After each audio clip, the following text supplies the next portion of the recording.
You've seen this picture before, but let's talk about it in a little different light. You might not have seen this particular picture, but you've heard the story of what's going on here. The idea of the Boston Tea Party, right? Dumping of the tea, where these colonials dress up as Indians and dump tea into the harbor. But what does that mean? Have you ever thought about that? Why dump tea in the harbor? Well, it's symbolic, isn't it? It's symbolic of what's been happening. It's symbolic of the taxes and the problems going on.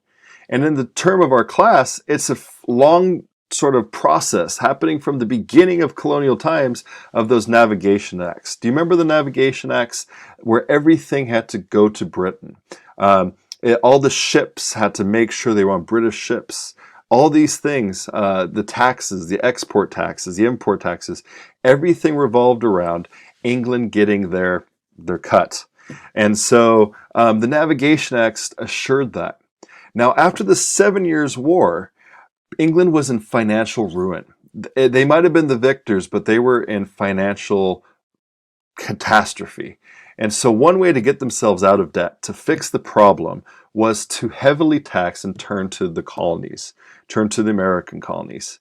So this picture represents this sort of process of the aftermath of the war, the 7 Years' War, where taxation was seen as the key. Taxation of the colonists and turning to those navigation acts and pulling the noose tighter around the necks to squeeze more money to fund the financial problems of the war. Now, they knew this.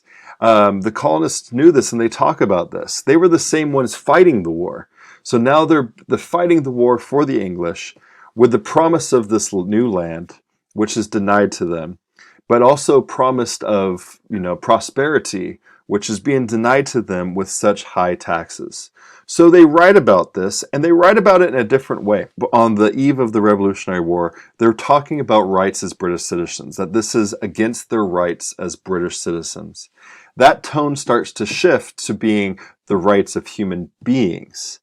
And then that shifts once again to being with the Sons of Liberty and other organizations that start to form before the Revolutionary War, to be rights of Americans, their rights in these colonies. And they start to develop an American idea.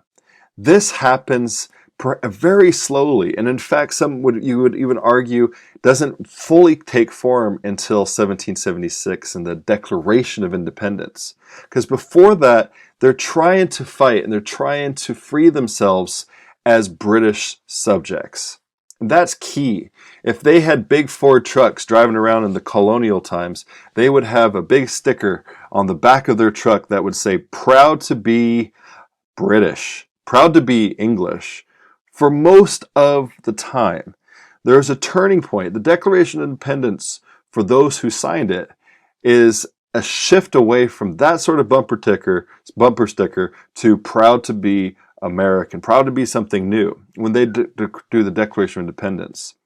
What a lot of people don't realize is that while people were in Philadelphia signing the Declaration of Independence, a couple months later, in August 1776, rather a month later, in August 1776, another declaration was signed in New York. That's called the Declaration of Independence. And the Declaration of Independence was a reaction against the Declaration of Independence. And they said, oh, those people in Philadelphia might have signed the Declaration of Independence, but we are dependent on Britain.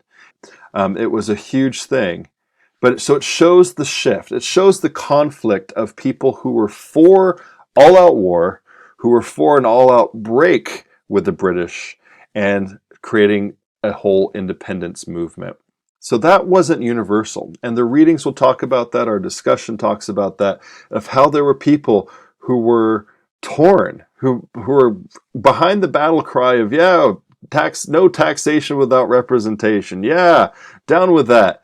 We are British and we're proud of it and we need our rights, to, whoa, we're not British citizens anymore. We're going to create a whole new country. That was hard for a lot of people to swallow. So that's an important part of this whole process that's happening.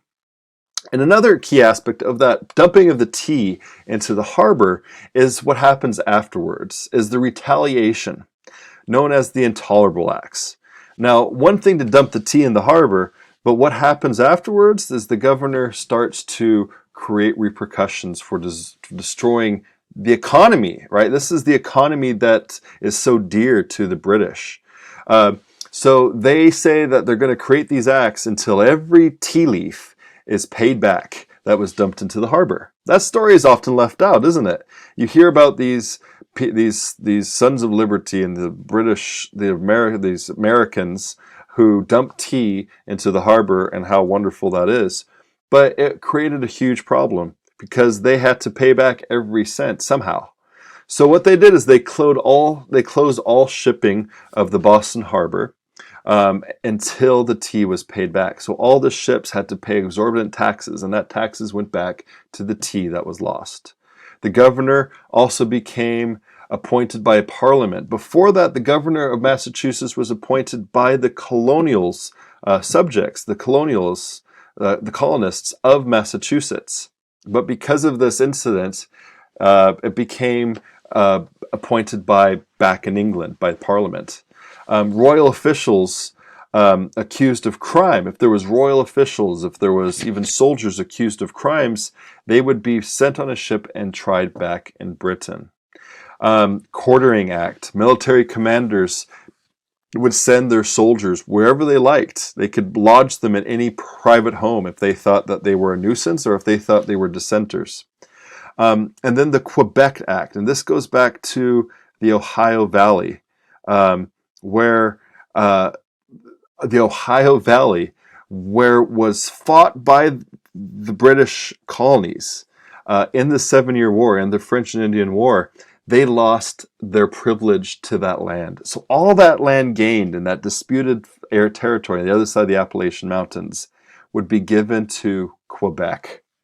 Such a slap in the face for the colonists, for the colonial people who were trying to go into that new land and to expand. So all that tea being dumped in the harbor was one thing, but the aftermath of that was what really created a lot of tensions. Now, all that tensions, from the dumping of the tea to the Intolerable Acts, was created the need of these colonists to create what is called the First Continental Congress. And the First Continental Congress was largely a widespread demand to create a united colonial front against those intolerable acts. So do you see what's happening here of these events? An important thing that, yes, it's important they dumped the tea in the harbor, but more importantly is the repercussions that the British sort of powers did after that with the Intolerable Acts, and then what the response of the colonists were by creating the Continental Congress after that. And the Continental Congress had 3 different groups. You had the radicals, who were Parliament had no power in the colonies, so that the colonies were completely separate from Parliament, and completely separate from England.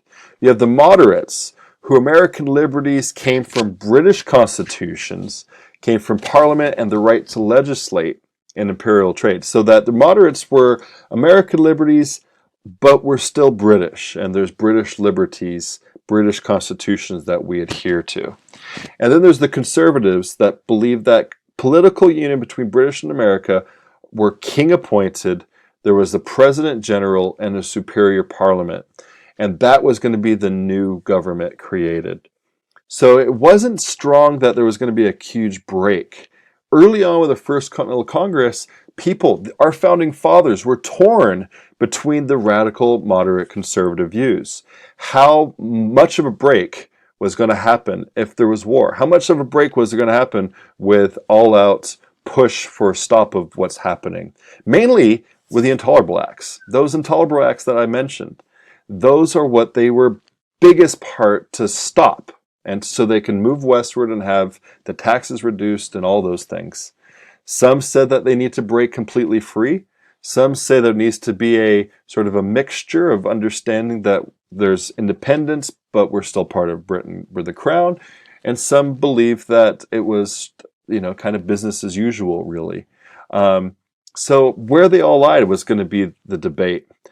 Now, everything else you could read about, but these are some of the important parts that create the change and the breakaway